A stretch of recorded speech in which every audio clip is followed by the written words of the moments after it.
Hi friends, good morning. कैसे हैं आप सब? होप सब अच्छे होंगे।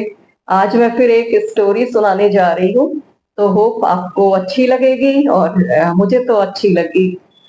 बूंदी नगर में रामदास जी नाम के एक बनिया थे। वे व्यापार करने के साथ साथ भगवान की भक्ति साधना भी किया करते थे और नित्य संतों की सेवा भी किया करते थे। तो मतलब बहुत ही अच्छे आदमी थे। तो भगवान ने अपने भक्तों की पूजा को अपनी पूजा से भी श्रेष्ठ माना है, क्योंकि संत लोग अपने पवित्र संग से संतों को भी अपना जैसा बना देते हैं। भगवान की इसी बात को मानकर भक्तों ने संतों की सेवा को भगवान की सेवा से बढ़कर माना है। प्रथम भक्ति संतन कर संगा। रामदास जी सारा दिन नमक मिर्च गुड़ आदि की गठरी अपनी पीठ पर बांधकर गांव में फेरी लगाकर सामान बेचते थे, और उसमें उन्हें कुछ पैसे और कुछ अनाज मिल जाता था। तो एक दिन फेरी में कुछ सामान बेचने के बाद गठरी सिर पर रखकर वो घर की ओर चले। गठरी का वजन इतना ज्यादा था कि वो बहुत ज्यादा थक गए, और जैसे तैसे वो उसको ढो रहे थे। तो उस समय भगवान श्री राम एक किसान का रूप धारण करके आए और बोले, भगत जी, आपका दुख मुझसे नहीं देखा जा रहा है। मुझे भार वहन करने का अभ्यास है और मुझे भी बूंदी जाना है, तो मैं आपकी गठरी घर तक पहुंचा दूंगा। ऐसा कहकर भगवान ने अपने भक्त के सिर का भार अपने ऊपर ले लिया और तेजी से आगे बढ़ने लगे, और वो आंखों से ओझल हो गए। तो भगवान श्री कृष्ण कहते हैं कि संत लोग धैर्य धारण करके, प्रयत्न करके नित्य कीर्तन और भगवान की उपासना करें और भक्ति भाव से नित्य उपासना करते हैं, तो ऐसे प्रेमी संत उनके हैं, और वो उनकी यदा कदा उनका सहयोग करते रहते हैं।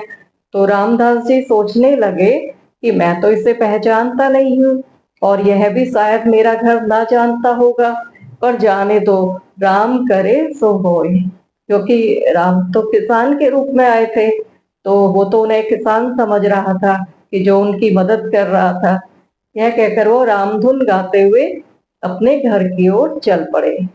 तो रास्ते में मन ही मन सोचने लगे कि अरे, आज तो मैं बहुत थका हुआ हूँ, तो घर जाके अगर पानी गर्म मिल जाता तो मैं पहले स्नान कर लेता, और उसके बाद स्नान करके पूजा कर लेता। और अगर आज कड़ी फुल्का खाने का बहुत मन कर रहा है, और अगर पत्नी ने कड़ी फुल्का बना दिया तो बहुत अच्छा है।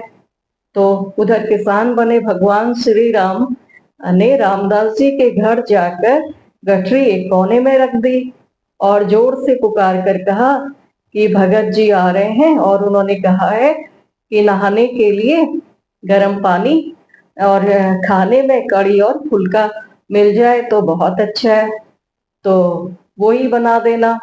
तो उनकी पत्नी ने उनके लिए आने पर गर्म पानी करके रखा, और उन्होंने अपनी, जब वो रामदास जी घर पहुंचे तो उन्होंने देखा कि सामान की गठरी कोने में रखी है, और उनकी पत्नी ने कहा कि पानी गर्म कर दिया है और आप झट से स्नान कर लीजिए, और खाने में गरम कड़ी और फुलके भी तैयार हैं।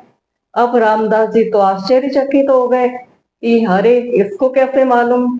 तो उन्होंने अपनी पत्नी से बोला कि तुमने मेरे मन की बात कैसे जान ली कि मुझे गर्म पानी चाहिए था और मुझे खाने में कड़ी और फुल्का खाने का आज मन था। तो पत्नी बोली कि मुझे क्या पता तुम्हारे मन की बात, उस गठरी लाने वाले ने कहा था।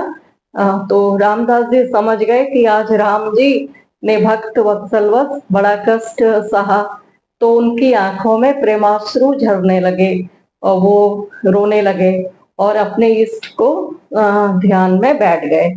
तो ध्यान में प्रभु श्री राम ने प्रकट होकर उनसे कहा कि तुम नित्य संत सेवा के लिए इतना परिश्रम करते हो, तो मैंने भी आज तुम्हारी थोड़ी सहायता कर दी तो क्या हुआ। तो गीता में भी भगवान श्री कृष्ण ने कहा है, अनन्य चेता सततम यो मां स्मरति नित्यशः तस्य अहम सुलभ पार्थ नित्यायुक्त योगिना। अर्थात मेरा ही ध्यान मन में रखकर प्रतिदिन जो मुझे भजता है, उस योगी संत को सहज में ही मेरा दर्शन हो जाता है। तो रामदास जी ने अपनी पत्नी से पूछा, क्या तूने उस गठरी लाने वाले को देखा था? तो पत्नी बोली, मैं तो अंदर थी, पर उस व्यक्ति के शब्द बहुत ही मधुर थे। अब रामदास जी ने पत्नी को बताया कि वो तो साक्षात श्री राम थे, तभी उन्होंने मेरे मन की बात जान ली और दोनों पति पत्नी भगवान की भक्त वत्सलता से भाव विभोर होकर रामधुन गाने में लीन हो गए। पता नहीं किस रूप में आकर नारायण मिल जाएगा, पता नहीं किस रूप में आकर नारायण मिल जाएगा। निर्मल मन के दर्पण में वह राम के दर्शन पाएगा, राम के दर्शन पाएगा। जय श्री राम। तो फ्रेंड्स, कैसी लगी ये स्टोरी? होप आपको भी अच्छी लगी होगी, और अच्छी लगी तो प्लीज इसको लाइक करिएगा, और अगर आपने मुझे सब्सक्राइब ना किया तो प्लीज कर लीजिएगा। Thank you so much.